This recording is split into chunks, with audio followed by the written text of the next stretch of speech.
Kevin, what's the schedule? We got two top 25 hoops teams. We've got volleyball on Friday. Like, are you spread thin, or you glad that with Nebraska volleyball at home, it's at least a little convenient?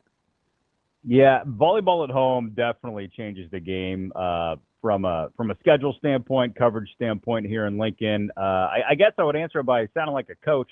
We're taking it one day at a time, not one game at a time, one day at a time, because we're trying to make it through today with the focus, of course, being the big game at Pinnacle Bank Arena. And then tomorrow, all the volleyball teams roll out onto the court at the Devaney Center for practice and interviews. And then the next day, it's high school hoops, in addition to Nebraska volleyball playing that late night match, maybe around 8:30 at night or so. And what's with the whole 30 minutes after the match is done? I kind of get it, but set a time. Yeah. Hey, roughly around 8 o'clock. What? Well, we'll get there when we get there. So tough. Yeah. So if Nebraska, let's flip this. If Nebraska were to have played the first of the two matches in Lincoln on Friday, and then the following match would have said 30 minutes after the first one, that really has a window of about 90 minutes of when it could start, because Nebraska has won matches this season in an hour and 12 minutes. So, like, if I'm trying to plan my day and I'm a fan of Louisville, say, because that's a team that's involved in the second match, I don't know, do I need to be by the TV around like 7:45 or 9:30? Like, it's wild. So, you know what's funny? You bring this up, Kevin, because I think about this all the time with boxing, like with the main events and stuff. And I'm like, okay, I wonder if they tell them it's like, you will not go on before this time, but it could be any time after that. Because especially like if I'm going somewhere and I'm like, may or may not get my head beat in, literally, I feel like I would want to have like a very specific schedule of how I want to feel and be prepared at that point, as opposed to being like, oh, just kidding. The four guys ahead of you got knocked out. You're on 2 hours early. Good luck, bud. Like, I'd no. Be like, I'm going to sit here till 10. Sorry. You're like, I just showed up. I'm getting my wrist tape right now. Yeah, it's like we're not even in the neighborhood. Hey, right. I think, right. You know, one thing I will like on the other side, I like afternoon or unconventional start times for sports. Ooh, I do like daytime sports. I love daytime sports. Like daytime volleyball and or late night. If I get like a post 10 p.m. start, like that's why Pac-12 Dark was great. I'm a fan of being able to watch at all out. That was the only good thing I can think of about being out in Pasadena. Kevin was like waking up and watching, Penn State and Indiana, right? Like, I was like, oh, I could get used to this. So I do like that about volleyball. As you and your household are accustomed to, you could play all day if they'd let you. Oh, we have played all day Yeah. before, and your entire day a shot. You're like, well, that was Sunday. I did nothing but sit in the gym. I went to the concession stand 7 times, and I spent over $50. We've done that. Were you interviewing DC candidates while you were there? You never know. They're at youth sporting events apparently, so you never know where you might see a defensive coordinator candidate. But yeah, I am pro all day sports viewing. That's good for the West Coast. It does apply to the East Coast. It just keeps you up till like 3 a.m. Yeah. That's why that first day of March Madness is so fun, because you get the game at 11 a.m. and you're watching until late at night. And I even think back to when they used to do the 24 hours of hoops. On opening day, they would have basketball from sun up to sundown. And, Major League Baseball has kind of shifted away from that. I used to love that about opening day. You would catch like the Reds, throwing out the first pitch at like 10:45 a.m. Central Time. And then, of course, you'd have a handful of teams on the West Coast playing at 9 o'clock Central Time. And you could take that past midnight sometimes. So, I don't know. I don't want to launch into the commentary about the way the volleyball postseason is formatted in terms of its time structure and television watchability, but there are some issues that could be made, arguments that could be made there. All right, let me ask you something. A level of didn't see that coming, but I'm going to ride the wave. Just how dominant Nebraska volleyball is. Statistically, right? We knew what they were coming in with, but just that they've answered the dinner bell. top 25 in both women's and men's basketball, or the fact that coaching hires and changes have happened as quickly as they have this offseason for Nebraska football? Ooh, you hit me with like a multiple choice question, so you've got my brain working a little bit here. I'm gonna eliminate volleyball because I don't think anybody's surprised that they're 32-0 and in the Sweet 16, so they're out. I'm gonna take out pretty Nebraska. dominant, Kev. Yeah, they are, but they're really good. I mean, look at who they have on the team. Yeah, that opponent's hitting percent. Like, pick a weird analytics stat, and it's like, wait, what? Whether you're leading the country by 30%, like, I don't know, man. I thought they were good. They're incredible. They are incredible. You know, last match in the tournament, they hit 265, and everybody acted like they hit 081. It was wild. Like, no, 265 still will play. That wins you a lot of matches. Yeah. Okay, so back to your question. We're taking out volleyball because they're so good. We're not surprised that they're in the Sweet 16. I'm going to eliminate Nebraska women's basketball because I had a feeling that this team, just the makeup of that team and the style Amy wants to play, they've got some shooters. So I'm not surprised Nebraska women, and their schedule hasn't been overly challenging early in the season. I'm not surprised that they are 10-0. So that leaves me with Nebraska men's basketball being ranked in the top 25, or just the furious last 9 days of Nebraska football without a game and things happening. And I'm going to take that because it's not like it was a train wreck of a regular season. They went 7-5. Huskers reach a bowl game. Things did kind of come unraveled late in the year, and that prompted some of the changes. I guess I didn't see the volume. I didn't see three guys getting dismissed, you know, when we were leaving Memorial Stadium following the loss to Iowa. And he's not dragging his feet either. I think that's probably it. It's like, you know, John Butler got fired on Monday, and that was like, whoa, okay, I guess we're not messing around. And then it's the subsequent firings within an 8-day span. 3 assistants let go in 8 days after a 7-5 regular season, and the team's trying to, you know, transition and get ready to play in the Las Vegas Bowl. That, to me, I think is a little bit surprising. Just the timeline, the 3, and then one of those being Donovan Raiola, too. Kevin, as you go into this weekend here, what are you looking forward to the most? What do we got going on? Volleyball. Well, yeah, I'm looking forward to volleyball, but I already have an idea of what's going to happen. So there's not a whole lot of fascination. I was going to say, I know that you guys, I know we can't fast forward, and I'm sure the team is not thinking this way. But if you're a Nebraska volleyball fan and you're sitting here after what the last 2 years have been, like, the season starts next weekend. You guys, can I just say something? And then you could, Kevin, I know I totally give you grace because I think the world of you. Ravi's different. I get none of that grace. But I think I have a different level of vantage point because I think it's incredibly difficult to have super high expectations and then to be on the path to achieve them. I think we kind of take it for granted. 95 was significantly more difficult for me than 94 because of the day-to-day stay sharp kind of thing. Like, Nebraska's level, when your hitting percentage is 20 some odd points better than anybody else in the country, or opponent's hitting percentage, or like we're like, oh, Nebraska's supposed to be good. It's still hard. Can that be true? Can all that be true? Because I think it is. I was asking Kevin. Well, I'm gonna give a little more context for Kevin here.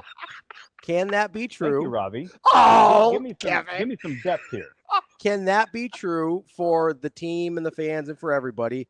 And it also be true that until they get past the point that they stumbled the last 2 years, when we also thought they were very good and very dominant, correct, and done that it doesn't really resonate for us until they get over that point. Yeah, I think you're right. You know, and I don't know if the way that we look at that question has changed over the course of the season, the dominance of it. Mm-hmm. You know, if Nebraska's winning in 4 sets and, they have a bunch of deuce games over the past 3 months. Then maybe it's like, yeah, let's just get to the Final Four and see what happens. But no, it's the fact that they have won so dominantly. And I'll share this with you guys too. I can't tell you the number of interviews I've been in this year with Nebraska volleyball, either players or coaches, in the phrase championship or bust comes out of the interviewee's mouth. That is wild to me. It's crazy. They've attacked it head on. They don't hide behind it. Sometimes, there's the elephant in the room, and both the interviewer and the interviewee kind of has to tap dance, and you're like, I don't know how I'm supposed to approach this question. And then you get the body language and the verbal message of, I don't know how I want to say this because it might get misinterpreted. No, everything is out on the table. Bergen Riley will say, we know Danny has championship or bust expectations this year, and she's handled it well. We know we have championship or bust expectations, and we keep coming in every single day trying to get better. It's like, that's this team. It's like, I don't want to call them the dream team of college volleyball, but kind of the way that they have carried themselves and performed, like they've been a little bit of a dream team. There was a team, I think this was 2008, Penn State went the entire year without losing a set. And I want to go, and Nebraska took them to 5 in the national championship. Maybe I'm wrong on that. Maybe it's Final Four. Yeah, I think it was the Final Four. I need to go back and do a deep dive on that Penn State team. What was their messaging? How did they carry themselves? And, what were some of the narratives surrounding that team? Because tell me the last college volleyball team that has operated at this level of dominance. And I think that I would have to go back to maybe that 2008 Penn State team. In Nebraska, they pushed them in the Final Four, and that's pretty remarkable. So it just because you can get to the Final Four and have dominance, it doesn't make you immune. And I think that's maybe one thing that this team has, they've continued to level up. And even when Danny said last week, we didn't have a very good practice, we're like, okay, so your not so good practice is probably like a desired practice for 99% of college volleyball teams, across the nation. So, I'm looking forward to Nebraska volleyball because I said all along, make sure you enjoy the ride because this team is pretty special. So I'm looking forward to that. I'm also, if Nebraska men's basketball wins tonight against Wisconsin, being 10-0 and then going on the road to face a ranked Illinois team on Saturday, that is a matchup that really fascinates me because playing in Champaign is not easy. And it's going to be one of their first true road opportunities. And it's going to be in a tough environment. And Illinois is pretty good. Look at what they did last night at Ohio State.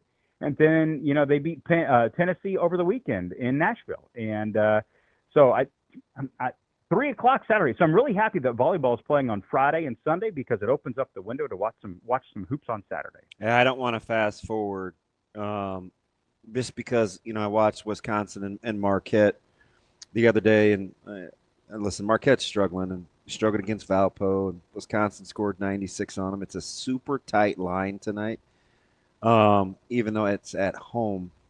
But the weird thing about Illinois is I'm pretty tempted. We've talked about this for the last 10, 12 days on the show, Kevin. I'm pretty tempted to put Illinois in the Michigan State, Purdue, Michigan discussion. Most the smarter people, which is just about everybody I talk to, won't let me do that yet. But by the end of this season, and I get, Underwood and the coaching prowess and what has come with expectations in Illinois, by the end of the season, they're going to be in that discussion. That is a really, really good basketball team, and they're only going to get better. But, man, if Nebraska gets by Wisconsin tonight, I think I'm going to allow myself to think, you know what, this stuff is portable. Because it looks like it's portable on the surface. I just haven't seen it. As the competition obviously ramps up, I'll know more. But it appears that their ingredients are portable, right? Well-defined roles. They defend. Rink Mast, I think, is going to be a tough matchup for just about anybody he sees. Like, it seems like what they're doing is portable. I would agree with that, just because, like you mentioned, there are a lot of the roles thing can't be overstated, right? The fact that, Sam Hoiberg doesn't need to score to be happy. Cale Jacobson does not need to score to be happy.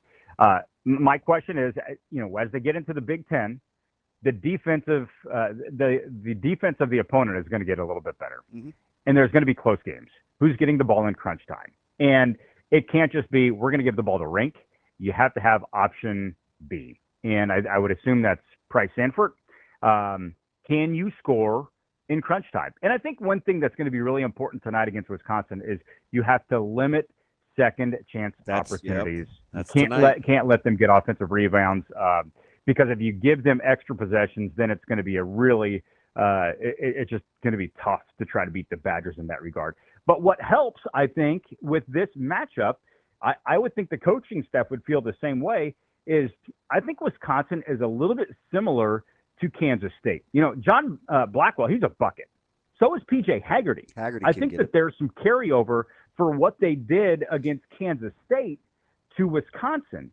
Good guard play. So that's where my confidence lies with this Nebraska matchup tonight against Wisconsin, is the fact that I think the Badgers mirror Kansas State a little bit, and also they're at home with all this momentum. And I think the crowd is going to be really charged up.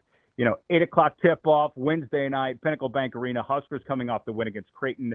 So it's got some really special ingredients for this to be a fun night in downtown Lincoln. We cry about volleyball start times. Can we stop having games at 8? I hate the 8 p.m. tips. I hate it. Is that an old man take, Kevin? Because what's wrong with 7? Can I get it in a different window? I'd watch a 6. What? Are you cool with that, Kevin? I'm totally cool with it. Florida UConn last night got done at 10:30, guys. That was awesome. Which was an unbelievable game. I told Ravi this morning off air, I said, Florida, I have to give them a pass because of their schedule. They've lost to some really good teams. But, man, UConn is a monster with how they can. And solo ball might actually be good. To be determined. Hold off. To be determined. Guys. Listen, I don't know. I'm mortified. You two have been in lockstep this entire segment. I'm going to go pout. Great minds think alike. You need to get over the 8 o'clock start time, DB. I mean, that's totally fine. Okay. I mean, it gives you more basketball deeper in the night. You can actually turn on the local news right after that game is done. So thank you for your viewership. I'm fine. I don't even know why I'm crying. It's not like I'm asleep. I was gonna say, you don't sleep anyway. What are you talking about? Well, it cuts into my bad binging hours, right? I can't start until after 12. That's true. You can't watch weird Russian Rambo until all the games are over. I'm on this. I'm on this new series, Kevin. It's called "It's All Her Fault." So some son gets kidnapped. I'm all in on that. Well, God bless you for having time to watch some weird show like that. But anyway, I don't know why all the games have to start at 6 and at 8 o'clock. The Big Ten and the Big Ten Network, I really appreciate that they start games at 5 and 5:30. Sometimes they have weird start times, but it staggers them. And that would be my push for the scheduling of college basketball, because we like to flip, right? Especially if you can quad box now with YouTube TV. I just wish they'd get bigger windows, because games aren't over in 2 hours. No, they're never over in 2 hours. I'm fine with 8 o'clock starts, but not everything at 8 o'clock. Give me an 8:15 in there. Give me a 7:45 in there, because then we can kind of come up with a college basketball red zone kind of thing, because you're going to get one finish to the next finish. And sure, if this ever came through, the very first day, everything's going to be a 35-point game and no one wants to watch the finish anyway. That's the way it would go. All right. Kevin Sjuts, 10-11 News in Lincoln. Smartest guy we've talked to all day. We appreciate it as always, Kevin. We'll talk to you later. Thanks, Kev. All right, Davey, I still love you. I love you too, buddy. That's my guy. All right. See you, boys. That's Kevin Sjuts from 10-11 News in Lincoln. Nice. No.